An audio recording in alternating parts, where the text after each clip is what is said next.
But when you look back at this Congress, has this been a productive Congress?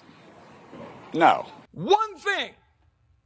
I want my Republican colleagues to give me one thing, one, that I can go campaign on and say we did. Our party sucks. I totally feel that way. And guess what? Our voters feel that way. And that means that we're in trouble. The Republican-led 118th Congress is officially in recess until the new year. They're taking a much-deserved rest from trying to baselessly impeach the sitting president, relentlessly investigating his civilian son, endlessly censuring one another, expelling Republican frauds from Congress, ejecting ignominiously their own speaker after taking forever to install him in the first place, and then taking even longer to replace him, bringing us to the brink of government shutdown time and time again, and generally just not doing anything meaningful for the benefit of the American people. Indeed, as of this moment, the Republican-led 118th Congress is the second least productive Congress in modern history. But before we unpack all that, if you haven't yet, please hit that like, subscribe, and the alert bell.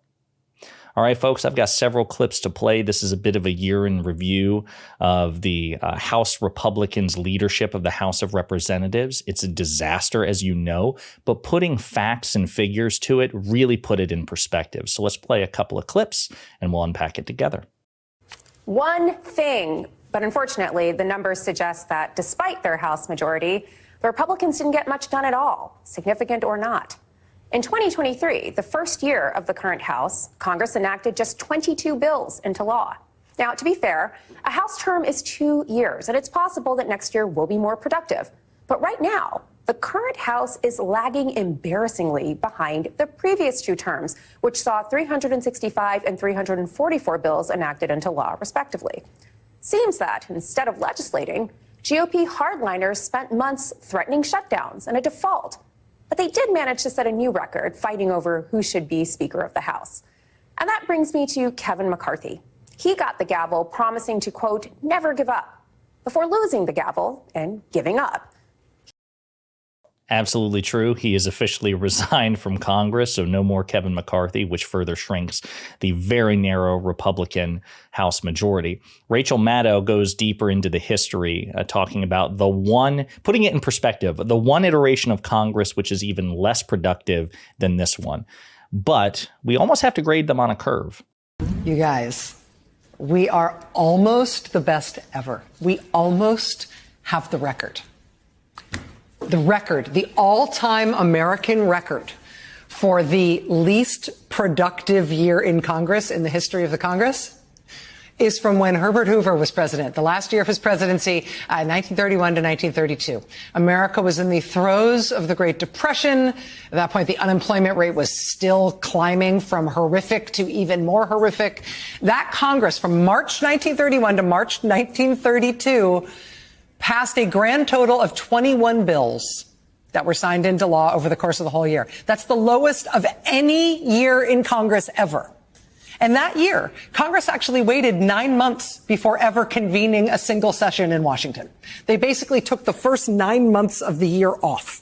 So all 21 of the bills that Congress passed that entire year were passed in just the last 3 months. And that is the record, the nadir, the all-time low in terms of congressional history, just 21 laws passed in a whole year. That's the record. We're so close. This week officially marks the end of this Congress's first full year. The number of bills passed by this Congress and signed into law so far is 22. We're so close, you guys. This Congress has managed to just barely beat the absolute worst record set by any Congress in history. A Congress which, again, only met for 3 months of that year. We are almost as bad as it gets.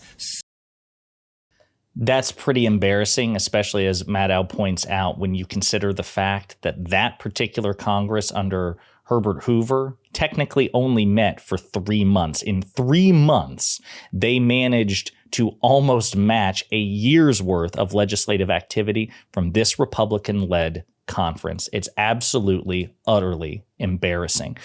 And it also supports, or it's in line and is the reason for the fact that so many Americans believe that this Republican majority doesn't have their best interests at heart. As Ian Sams pointed out, by a 48-point margin, Americans in key swing districts believe House Republicans have prioritized the wrong things. 68% say the wrong things, 20% say the right things.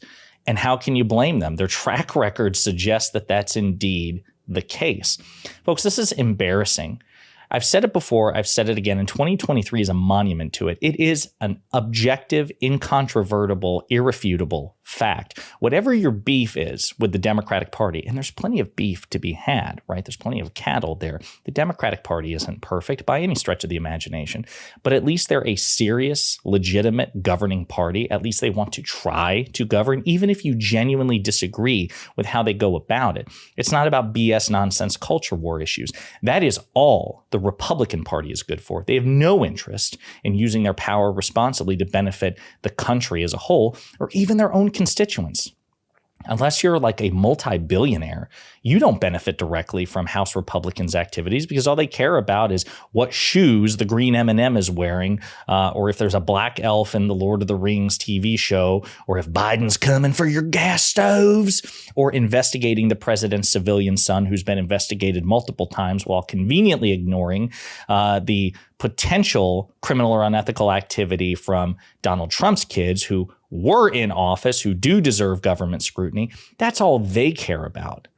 And the records and the facts support it. They suck objectively at governing. They are objectively inferior at governing than the Democratic Party.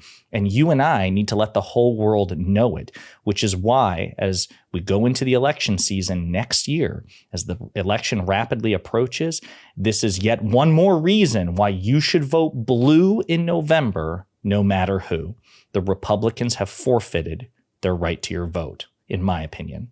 Let me know what you think in the comments.